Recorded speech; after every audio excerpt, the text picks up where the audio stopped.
Okay, this video is about the difference between control and training. I talked about that a lot in the old videos, but I want to talk about it again because in my opinion it's very important.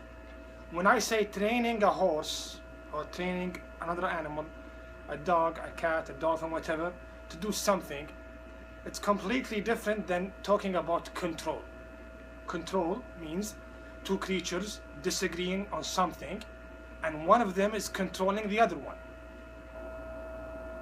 Training means you train another creature to do something you want, and with time that creature, that animal, knows exactly what you want and he gives it to you because he wants to. After knowing exactly what you want, he will start to give you what you want. So they are completely different. The meaning is different, the goal is different. Now, when we talk about control, two people trying to control each other, or when people try to control other people, a man trying to control another human being, another person, it's completely different than trying to control a horse. With people, you can control them in a good way by being nice and by convincing them. So I controlled you, I made you do exactly what I want, but in a good way that made you respect me and love me and like me more. But you can do it by using force, pure strength, using weapons, guns, or whatever.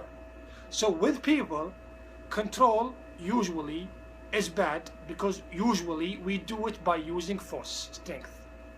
So control itself is not bad, is not wrong. How you do it is more important than just doing it. So if I control, usually people think I controlled by using force, strength. So they don't hate control, they hate the way you do it. So if I control the other man, the other woman, the other person, the other child in a good way, it's not bad anymore. Now, some people will say, if it's done in a good way, then it's not control anymore. No, that's not true. I can control him and make him do something that I want him to do, even though he does not want to do it, he hates it. But he's doing it for me out of respect or love, not fear of pain or strength or whatever. So control means he's doing something, the other person, the other side is giving you what you want, even though he does not want to do it, but he's doing it for you. With people, that can happen because he's afraid of you, she's afraid of you, or he or she respects you or loves you, so they give you what you want, even though they were not forced to do it. With horses, controlling the horse means the horse wants to do something completely different than what you want. He wants to bolt or buck or canter or run away from a scary thing, or because you saw other horses or whatever. You want to do completely the opposite. You want him to stop, or you want him to just walk, or you want to move him back or whatever. So what you want and what the horse wants are completely different. So there is disagreement. One of you, one of the two, will control the other one. You will control the horse and make him do what you want, or the horse will control you and make you do what he wants, or actually do what he wants and he doesn't care about you, and usually he will buck you off his back. So in this case, one of the two will control the other one. So this is control, not training.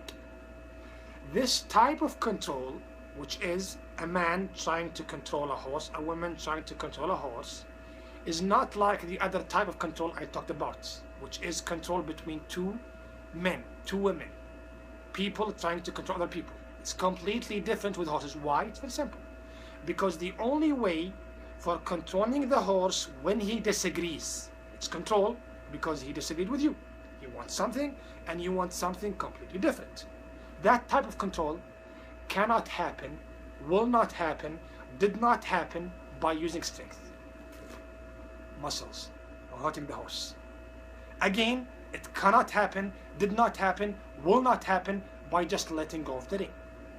The only way for doing it is giving the horse the correct and right hand reaction, which means you cannot control the horse in a situation like that when he disagrees with you unless you are a good rider. Now, what is the proof for what I just said. It's very simple. I said it again. Before I said it before, and I will say it again. Bring someone very strong physically, a boxer, a wrestler, who's big, muscular, very strong, and knows nothing about horses. Don't give me someone who happens to be strong but he's a good horseman. No, I want someone very strong who knows nothing about horses. So unconsciously, the first thing he will do when he disagrees with the horse is using strength, and see what happens. What will happen is the horse will control him, the horse will bolt, the horse will buck him off his back in a very vicious, strong, violent way. So the more strength you use, the more you will lose. So I proved it cannot happen by using strength. Okay, can it happen by just being gentle or sweet or nice with the horse? No. What's the proof? Give your horse whatever you want. Sugar, candy, be gentle to him, touch him, love him, kiss him. Does that make him stop running away when he's afraid? A horse wants to bolt or buck you off his back. Can you stop him from doing that by just touching his neck or giving him some sugar? Impossible. How can I know if it's impossible or not? Try it for yourself. It won't work. Now, good riders control the horse even though they are not as strong as the strong guy who just fell down from the horse, and they are not as gentle as this gentle lady or child or whatever. So I proved that the correct ways of riding controlled, and I proved that using strength did not control, and I proved that being gentle alone is not enough. Proved it by letting you see what I saw. I saw it, so I'm asking you to see it.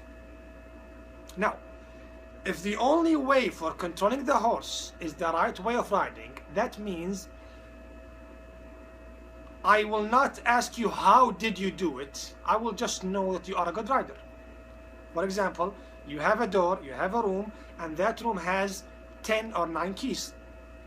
When you open the room, the first question I will ask you about is, with which key did you open the room? Because this room or this door has 9 or 10 keys. So I want to ask you, with which key did you open the room or unlock the room? Imagine that room only has 1 key. I just saw you opening or unlocking the room. Automatically I know which key you used because there is only 1 key for that room, that door. There is only one way for total control when the host actually disagrees with you, and that is correct and right hand reactions, not leg reactions, not seat reactions, hand reactions. Why? Because body reactions, leg reactions are things you teach the horse, and with time he starts to understand these moves and what you want and what you mean by using the leg or by using the body. What do you want from the horse, and what does these moves mean to him and to you? But the hand reaction is what you do unconsciously when the horse wants to bolt. You forget about everything that people taught you about, and you get back to your nature, Mother Nature, which is unconsciously pulling back or unconsciously holding the mane or the neck. With good riding and with time, you start to stop using strength and start to stop using your body to stay on the horse's back and start to actually give him a good hand reaction, which is good right ways of riding. Good right correct ways of riding are a lot, but they all agree, in my opinion, about not using strength, but again, not just letting go of the horse or the rein, being with the horse. And when you do that, with time you will understand that this type of control is completely different than the type of control that you do with people. So control with people usually is a bad thing, a bad word. Why? Because a lot of people think about strength when you talk about control. Now, is the same thing happening with the horse or with horses? Is it the same with horses? No.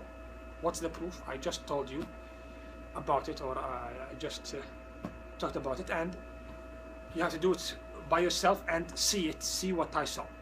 Now, training with people is teaching a child or a person to do what you want, and with time he understands what you want and gives you what you want.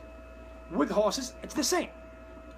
A horse wants to do something, you want to do something completely different, and with time he gives you what you want. Which means, in the beginning, when he disagreed, a horse wanting to catch up to other horses, a horse who's afraid of something and wants to bolt, a horse who wants other mates, he disagreed with you, and he controlled you, he bucked you off, he ran away, he galloped, he bolted.